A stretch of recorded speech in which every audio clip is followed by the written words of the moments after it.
പാലക്കാട് എറണാകുളം റൂട്ടിൽ വളരെ നല്ല റോഡാണ്. അപ്പോൾ ആ റോഡിൽ അപകടങ്ങൾ ഉണ്ടാകുന്ന പ്രമാണിച്ച് ഇപ്പോൾ കഴിഞ്ഞ 2-3 ആഴ്ചയായിട്ട് ട്രാൻസ്പോർട്ട് കമ്മീഷണർ നേതൃത്വത്തിൽ നൈറ്റിലും ഒരു പരിശോധന നടത്തിയാണ് രാത്രി. അല്ല, തീർച്ചയായിട്ടും അവിടെ ചെന്ന് അതിന് എന്താണ് അതിന് ഇപ്പം തന്നെ ഇപ്പോൾ ആളെ പോകും. ട്രാൻസ്പോർട്ട് കമ്മീഷൻ ഡൽഹിയിലാണുള്ളത്. അപ്പോൾ ഏതായാലും തിരിച്ച് നാളെ ഏതായാലും ട്രിവാൻഡ്രത്തേക്ക് എത്തും.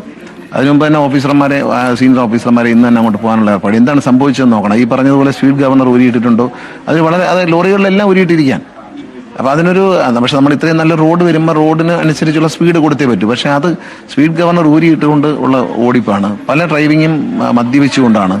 അപ്പോൾ ഇതൊന്ന് വ്യാപകമായി ഒന്ന് പിടിക്കേണ്ടതുണ്ട്. അതുപോലെ തന്നെ മാധ്യമങ്ങളിലൂടെ ഒരു ബോധവൽക്കരണം, ഇന്നത് ചെയ്യാൻ പാടില്ല. ഇപ്പം നമ്മൾ തന്നെ കണ്ടു കോഴിക്കോട് ഒരു റീൽസ് എടുത്തുകൊണ്ടിരുന്ന അത് നമ്മൾ പൊതുനിരത്തിൽ അല്ല റീൽസ് എടുക്കേണ്ടത്. പൊതുനിരത്തിൽ അതിന് വേണ്ട സ്ഥലങ്ങളുണ്ട്. അവിടെ പോയിട്ട് സ്വസ്ഥമായി അത് ചെയ്യാന്നുള്ളതല്ലാതെ പൊതുനിരത്തിൽ എല്ലാവരും യാത്ര ചെയ്യുന്ന ഒരു സ്ഥലത്ത് റീൽസ് എടുക്കുക, നമ്മളതിനെ പിന്നെ സർക്കസ് കാണി, ബൈക്കിൽ 3 പേരുമായി ഹെൽമറ്റ് ഇല്ലാതെ പോകുന്നത് വ്യാപകമായ കാഴ്ചയാണ്. പിന്നെ അത് ഇപ്പോൾ ഒരു സിറ്റിസൺ ആപ്പ് വന്നതിന് ശേഷം ഒരുപാട് കേസുകൾ ഫോട്ടോയായിട്ടും വീഡിയോ ആയിട്ടും ഷൂട്ട് ചെയ്ത് ജനങ്ങൾ അയക്കുന്നുണ്ട്. അതിന് നല്ല ഫൈൻ കൊടുക്കുന്നുണ്ട്. ആ സിറ്റിസൺ ആപ്പ് വന്നതിന് ശേഷം വളരെയധികം ഓരോ ജില്ലയിലും ഓരോ RTO ഓഫീസിലും 40-50 വീതം 2 ആഴ്ചയ്ക്കുള്ളിൽ 1 ആഴ്ചയ്ക്കുള്ളിൽ ഇപ്പോൾ ഫൈൻ ഇത് വരുന്നുണ്ട്. അതിനെല്ലാം ഫൈൻ ചെയ്യുന്നുണ്ട്. ആ ഒരു ഒഫൻസ് കണ്ടെത്തി നടപടി എടുക്കുന്നുണ്ട്. പക്ഷെ നമ്മൾ കുറച്ചുകൂടി സ്വയം ബോധവാന്മാരാകേണ്ടതുണ്ട്. ഈ ഹെൽമെറ്റ് വയ്ക്കാതെ 3 പേര് ബൈക്കിൽ പോകുന്നൊക്കെ കുട്ടികൾ കാണുന്നു. അവർ ആക്സിഡന്റിൽ മരിക്കുന്നു. അല്ല, നമ്മളൊരു ഡ്രൈവിംഗ് ഡിസിപ്ലിൻ എന്നൊരു ആശയം സ്വയം നടപ്പിലാക്കുകയല്ലാതെ ഇതിന് ശാശ്വതമായ പരിഹാരമല്ല. നമ്മൾ എൻഫോഴ്സ് ചെയ്യുന്നൊരു മര്യാദയൊക്കെ ഉണ്ട്. നമ്മൾ പറയുന്നത് ഇപ്പോൾ എല്ലായിടത്തും നമുക്ക് ക്യാമറ വയ്ക്കാനും എല്ലായിടത്തും പോയി. ഇപ്പോൾ സിറ്റിസൺ ആപ്പ് വന്നപ്പോൾ കുറേ സ്ഥലങ്ങളിൽ ക്യാമറ വെച്ചതുപോലെയാണ്. കാരണം പബ്ലിക് അത് കാണുകയും അവരത് ഷൂട്ട് ചെയ്തിട്ട് അയച്ചു തരികയൊക്കെ ചെയ്യുന്നതുകൊണ്ട് അതൊരു ഗുണമുണ്ട്. പക്ഷെ അതുകൊണ്ടായില്ല. നമ്മൾ പൊതുവിൽ ഒന്ന് ബോധവാന്മാരാണ്. എന്ത് ചെയ്യാൻ പാടില്ല, എന്ത് ചെയ്യാൻ പാടുണ്ട്. വീട്ടിലേക്ക് എത്തുന്ന 4 പെൺകുട്ടികൾ വഴിയിൽ വെച്ച് മരണപ്പെട്ടിരിക്കുന്നു. ഇതിലിപ്പോ എടുത്തു പറയേണ്ടത് അവിടെയുള്ള നാട്ടുകാർ പറയുന്നത് ഒരു സ്ഥിരം അപകട മേഖലയാണ്, വലിയ നടപടികളില്ല എന്ന് പറഞ്ഞ് അവിടെ നാട്ടുകാർ റോഡ് നിരോധനം വലിയ അല്ല, അത്തരത്തിലൊരു പരാതി നാട്ടുകാരുടെ ഭാഗത്തുനിന്നും മോട്ടോർ വെഹിക്കിൾ ഡിപ്പാർട്ട്മെന്റിന് കിട്ടിയിട്ടില്ല. കിട്ടിയിട്ടുണ്ടെങ്കിൽ നമ്മൾ അവിടെ ഇടപെടുകയും റോഡ് സേഫ്റ്റി അതോറിറ്റി ഫണ്ട് ഉപയോഗിച്ച് അതിന്റെ ബ്ലാക്ക് സ്പോട്ട് ഉണ്ടെങ്കിൽ അത് പരിഹരിക്കാനുള്ള നടപടിയുണ്ട്. ധാരാളം റോഡുകളിൽ റോഡ് സേഫ്റ്റി അതോറിറ്റി ഫണ്ട് ഉപയോഗിച്ച് നമ്മൾ ഈ ബ്ലാക്ക് സ്പോട്ടുകൾ പരിഹരിക്കുന്നുണ്ട്. ഇത്തരത്തിലുള്ള അപകടകരമായ സ്ഥലങ്ങൾ ചൂണ്ടിക്കാണിച്ചാൽ തീർച്ചയായിട്ടും നമുക്ക് ഇന്നത്തെ അപകടവുമായി ബന്ധപ്പെട്ട് റിപ്പോർട്ട് തേടുക അങ്ങനെ തീർച്ചയായിട്ടും ചെയ്യും. ഇപ്പം തന്നെ ട്രാൻസ്പോർട്ട് കമ്മീഷണർ ഫോൺ വഴി അദ്ദേഹം എൻ്റെ കൂടെ വന്നാണ്, പുറത്ത് വേറൊരു ഓഫീസറെ കാണാൻ പോയിരിക്കുന്നത്. വന്ന ഉടനെ തന്നെ നമ്മൾ അന്വേഷിച്ചിട്ട് അതിൻ്റെ ബന്ധപ്പെട്ട ഉദ്യോഗസ്ഥന്മാർ ഇപ്പം തന്നെ RTO എല്ലാം അവിടെ പോയി കാണും. Palakkad RTO, Mannarkkad joint RTO എല്ലാവരും പോകും. അത് അവർ ഉത്തരവാദിത്തമായിട്ട് ജോലി ചെയ്യുന്നുണ്ട്. പക്ഷെ നമ്മളൊരു നടന്നുപോയൊരു കാര്യത്തെക്കുറിച്ച് ഒന്നും ദൗർഭാഗ്യകരമെന്നല്ല ഒന്നും പറയാനില്ല. പിഞ്ചു കുഞ്ഞുങ്ങളാണ്. സ്കൂളിൽ പോയിട്ട് പരീക്ഷയും കഴിഞ്ഞ് തിരിച്ചു വരുമ്പോൾ നമ്മൾ കാത്തിരിക്കാൻ അത് നമുക്ക് ഒരു താങ്ങാൻ പറ്റുന്നൊരു ഇതല്ല. ആലപ്പുഴ സംഭവം തന്നെ നമുക്ക് തീരെ താങ്ങാൻ പറ്റുന്ന ഒരു സംഭവമായിരുന്നില്ല. അപ്പോൾ ഇക്കാര്യത്തിൽ കർശനമായ നടപടിയെടുക്കാൻ കഴിഞ്ഞ ദിവസം തന്നെ ഞാനൊരു ഇത് ശ്രദ്ധയിൽപ്പെട്ടപ്പോൾ തന്നെ ഞാൻ ഇങ്ങോട്ട് പോരുന്നതിന് മുമ്പ് തന്നെ ഒരു മീറ്റിങ്ങിന് പോലീസിൻ്റെ ഹയർ ഓഫീസേഴ്സുമായിട്ടും ഒരു മീറ്റിംഗ് നടത്താനായിട്ട് ട്രാൻസ്പോർട്ട് കമ്മീഷനോട് പറഞ്ഞിരുന്നു. ഞാൻ തന്നെ മുൻകൈ എടുത്ത് ഒരു മീറ്റിംഗ് വിളിച്ചു കൂട്ടി അതിനകത്ത് മുഖ്യമന്ത്രിയുടെ ശ്രദ്ധയിൽ കൊണ്ടുവരും. അദ്ദേഹം തന്നെ മീറ്റിംഗ് വിളിച്ചു കൂട്ടിയാൽ ഏറ്റവും നല്ലതെന്നാണ് വിശ്വസിക്കുന്നത്. പോലീസ് അദ്ദേഹത്തിനോട് തന്നെ റിക്വസ്റ്റ് ചെയ്തിട്ട് അദ്ദേഹം തന്നെ പോലീസ് ഹയർ ഓഫീസേഴ്സും മോട്ടോർ വെഹിക്കിൾ എല്ലാവരും കൂടെ ചേർന്ന് പല ഡിപ്പാർട്ട്മെന്റുകളിൽ ചേർന്നൊരു ഡ്രൈവ് ആരംഭിക്കാൻ തീരുമാനിച്ചിട്ടുണ്ട്. അത് തീരുമാനിച്ചിട്ട് തന്നെ ഞാനോട് വന്നത് ഈ സംഭവം കൊണ്ട് പറയുന്നതല്ല.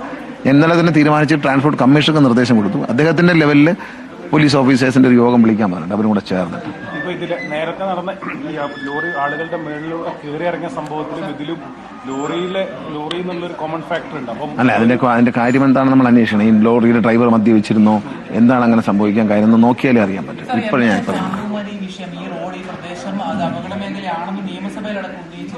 അല്ല, നമ്മൾ ഈ മോട്ടോർ വെഹിക്കിൾ ഡിപ്പാർട്ട്മെന്റിനോട് ഉന്നയിച്ചിട്ടില്ല. കാരണം റോഡിനെ സംബന്ധിച്ച വിഷയം PWDയിൽ പറഞ്ഞ് കാണാം. എനിക്ക് MLA പറഞ്ഞാണ് തീർച്ചയായിട്ടും. അപ്പോൾ അതെനിക്കറിയത്തില്ല. പക്ഷെ എന്നോട് ട്രാൻസ്പോർട്ട് മിനിസ്റ്റർ എന്നുള്ളതിൽ ഇത് ഉന്നയിച്ചിട്ടില്ല. കാരണം അത് ഉന്നയിക്കാൻ അവർ ശ്രദ്ധിക്കില്ല. കാരണം വെച്ചാൽ ട്രാൻസ്പോർട്ട് മന്ത്രിയോട് അല്ലല്ലോ ഇത് പറയേണ്ടെന്ന് വിചാരിച്ചാണ്, റോഡിന് ഇങ്ങനെ കുഴപ്പമുണ്ടെന്നുള്ള കാര്യം. പക്ഷേ PWD അത് ശ്രദ്ധയിൽപ്പെടുത്തി PWD ചെയ്യും എന്നാണ് വിശ്വാസം. ശ്രദ്ധയിൽപ്പെട്ടിട്ടുണ്ടെങ്കിൽ തീർച്ചയായിട്ടും അവരത് ചെയ്യും.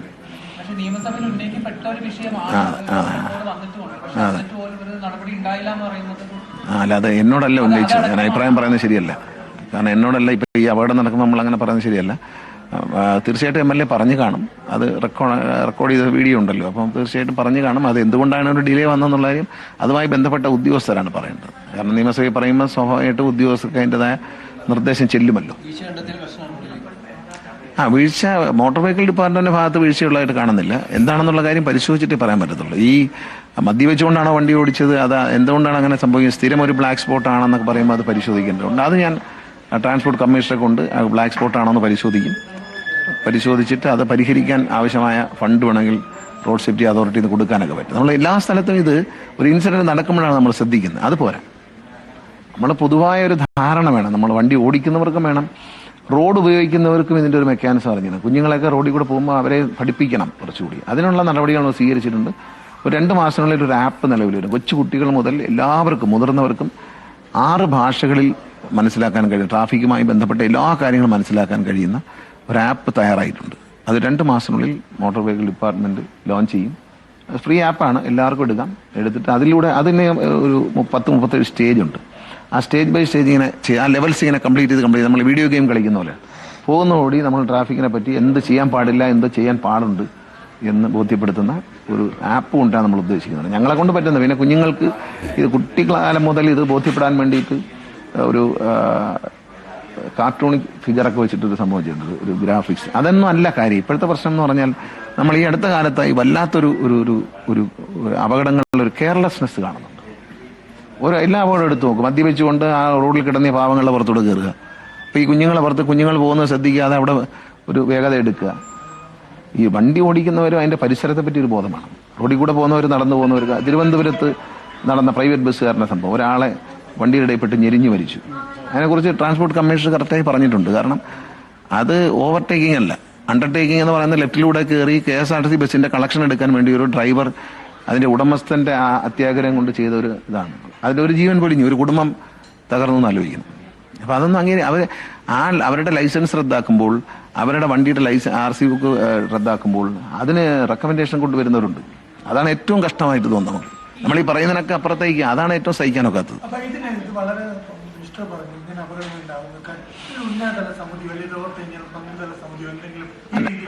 അങ്ങനെയല്ല, പോലീസും മോട്ടോർ വെഹിക്കിളും ചേർന്നുകൊണ്ട് ഒരു വലിയ പരിശോധനയും ഒരു വിലയിരുത്തലും നടത്താനുള്ള ഒരു സംവിധാനം ഉടനുണ്ടാക്കും. അതാണ് നല്ലത്. നമ്മളൊരു കമ്മിറ്റി വെച്ചതുകൊണ്ട്, ഒരു അന്വേഷണ കമ്മീഷൻ വെച്ചുകൊണ്ട് തീരില്ല. പ്രായോഗികമായി ഇത് ഹാൻഡിൽ ചെയ്യുന്ന ആൾക്കാർ പോലീസാണ്, ഏറ്റവും താഴെ തട്ടിൽ നിന്ന് ഇത് പരിശോധിക്കുന്ന ആൾക്കാർ, പിന്നെ മോട്ടോർ വെഹിക്കിൾ ഡിപ്പാർട്ട്മെന്റ്. അപ്പോൾ അവർ 2 കൂട്ടരെയും കൂടെ ചേർത്തുകൊണ്ട് ഒരു കേരളം മുഴുവൻ ഡ്രൈവിലേക്ക് ഉണ്ട്. അല്ല, നമുക്ക് സംവിധാനങ്ങൾ കുറവാണ്. എന്നാൽ നമ്മുടെ സ്ട്രെങ്ത് കുറവാണെങ്കിലും പോലീസ് കൂടി സഹകരിക്കുമ്പോൾ ഒരു വലിയ സ്ട്രെങ്ത് ഉണ്ടാവും. പോലീസിന്റെ ലോറികൾ തുടർച്ചയായിട്ട് അപകടത്തിൽപ്പെടുന്നത് കഴിഞ്ഞ കുറച്ച് കാലങ്ങളായിട്ട് കുറച്ച് കൂടിയിട്ടുണ്ട് എന്ന് തന്നെയാണ് ഈ വാർത്തകളൊക്കെ കാണുമ്പോഴൊക്കെ മനസ്സിലാകുന്നത്. അത് ഈ ലോറികളുടെ അനിയന്ത്രിതമായ ഒരു പാച്ചിൽ അല്ലെങ്കിൽ അവരുടെ ഒരു അതൊക്കെ എങ്ങനെ നിയന്ത്രിക്കും? മെയിനായിട്ടുള്ളത് ഈ ഓവർലോഡ്, പിന്നെ ഈ ഓവർ സ്പീഡ്. ഇത് രണ്ടുമാണ് നമ്മളെ ലോറികളിൽ അപകടം ഉണ്ടാക്കുന്നത്. കാരണം ലോറിയിൽ ഓവർലോഡ് കയറുമ്പോൾ വണ്ടിയുടെ ആ ഒരു നിർമ്മിക്കുന്ന ഡിസൈനിലുള്ളൊരു ഇത് വെച്ചിട്ട് ഒരു അപകടം ഉണ്ടാവും. മറ്റൊന്ന് സ്പീഡിൻ്റെ കാര്യമാണ്. ഈ ചെറിയ ടിപ്പർ ലോറിക്കൊക്കെ സ്പീഡ് കൂടിക്കഴിഞ്ഞാൽ പിന്നെ ഈ ലോഡോട് കൂടി പിന്നെ കൺട്രോൾ കിട്ടത്തില്ല. അപ്പോൾ ഒരാൾ മുന്നിൽ വരുന്നു എന്ന് കണ്ടു കഴിഞ്ഞാൽ ബ്രേക്ക് ചെയ്ത് നിർത്താനുള്ള ഈ വർദ്ധിച്ചു വരുന്ന അതാണ് മന്ത്രി KV ഗണേഷ് കുമാറിന്റെ വാക്കുകളാണ് നമ്മൾ കേട്ടത്. ട്രാൻസ്പോർട്ട് കമ്മീഷണർ ഇത് സംബന്ധിച്ചുള്ള പരിശോധനകൾ നടത്തും. അതിലൊരു റിപ്പോർട്ട് ട്രാൻസ്പോർട്ട് കമ്മീഷണർ സ്വീകരിക്കും. തുടർന്ന് അവിടെ ഇപ്പോൾ തന്നെ മോട്ടോർ വെഹിക്കിൾ ഉദ്യോഗസ്ഥർ എത്തി. അവർ ഈ വിഷയം അവിടെ എന്താണ് നടന്നത് എന്നത് സംബന്ധിച്ച് റിപ്പോർട്ട് ചെയ്യും. ബ്ലാക്ക് സ്പോട്ടുകൾ ഉണ്ടെങ്കിൽ അത് ട്രാൻസ്പോർട്ട് വകുപ്പിനെ അറിയിച്ചാൽ നടപടിയെടുക്കാം എന്ന് മന്ത്രി പറയുന്നു. ആലപ്പുഴയിൽ ഉണ്ടായ സംഭവം അതിൻ്റെ കണ്ണീർ തൂറുന്നതിന് മുന്നെയാണ് അടുത്ത അപകടവും വരുന്നത് എന്ന് അദ്ദേഹം ഓർമ്മപ്പെടുത്തുന്നു. ഒപ്പം തന്നെ ഈ പുതിയ ആപ്പ് ഒന്ന് വരികയാണ്. അത് എങ്ങനെയാണ് ഈ ആപ്പ് ഓരോ കാര്യങ്ങൾ ട്രാൻസ്പോർട്ടിനെ സംബന്ധിച്ചും അതുപോലെ മോട്ടോർ വാഹനങ്ങളെ സംബന്ധിച്ചും സുരക്ഷയെ സംബന്ധിച്ചുമൊക്കെയുള്ള വിവരങ്ങൾ അടങ്ങിയ ആപ്പ് അത് 2 മാസത്തിനകം പുറത്തു വരും. അത് കുട്ടികൾക്ക് പോലും മനസ്സിലാകുന്ന തരത്തിൽ കാർട്ടൂണും ഒക്കെ ഉൾപ്പെടുത്തിയാണ്